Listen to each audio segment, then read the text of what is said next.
All right, picture this. You're completely stripped of every single thing that anchors you to reality. No light, zero sound, not even a sense of time ticking by. Just you, sealed away inside a complete negative space. Welcome to today's Explainer, where we're digging into the skeletal mind 30 days of darkness. We're going to look at exactly what happens to the human psyche when it's just left entirely alone in the void.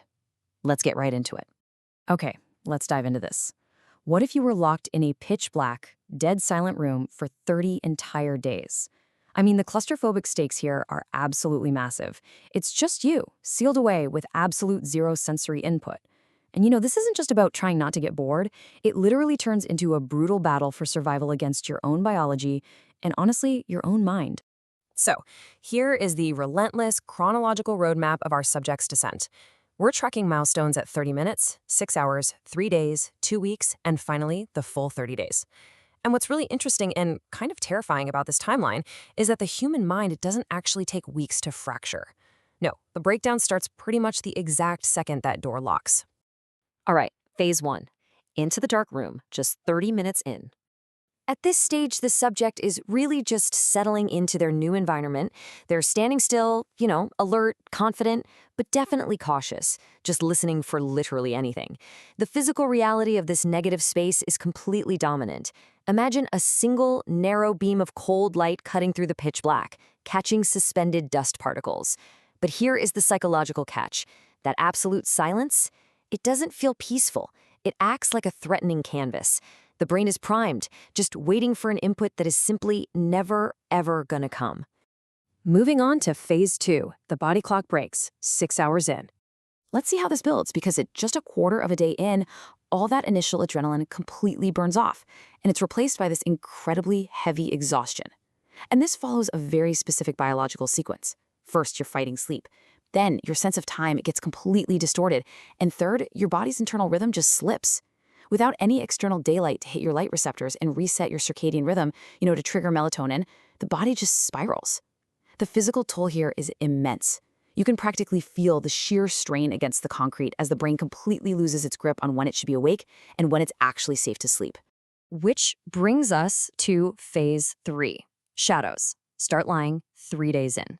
72 hours is a massive, absolutely critical psychological milestone. The shadows start lying. And this brilliantly illustrates exactly what happens when the human brain is starved of all sensory input.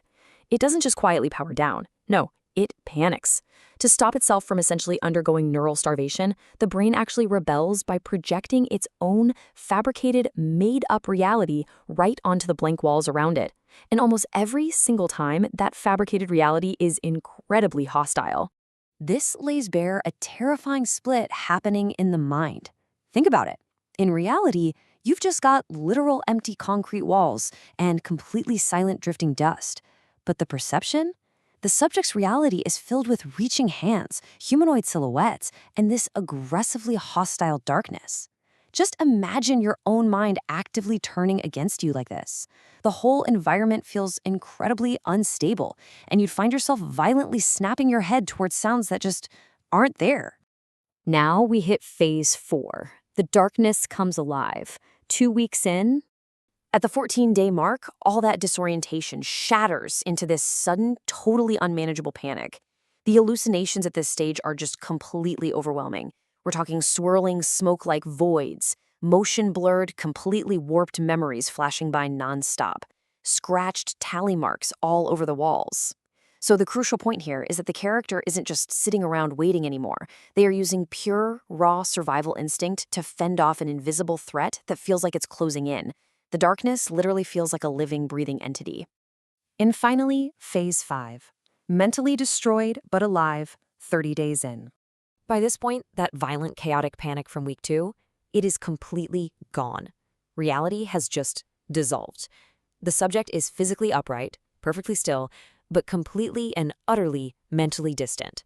Standing there, eerily calm under a stark spotlight in this hazy, atmospheric depth, the fight is just over. They aren't fighting the dark anymore. They are simply existing within a total, absolute void. So when that door finally opens, we're hit with this incredibly haunting truth. You traded sanity for survival. The subject steps out of that darkness, And sure, they seem calm, maybe even confident, but it's deeply, deeply unsettling. Because yes, they physically survived the 30 days. They made it. But the isolation has permanently rewritten their neural pathways. The psychological cost was just absolute, which really forces all of us to confront a pretty chilling question.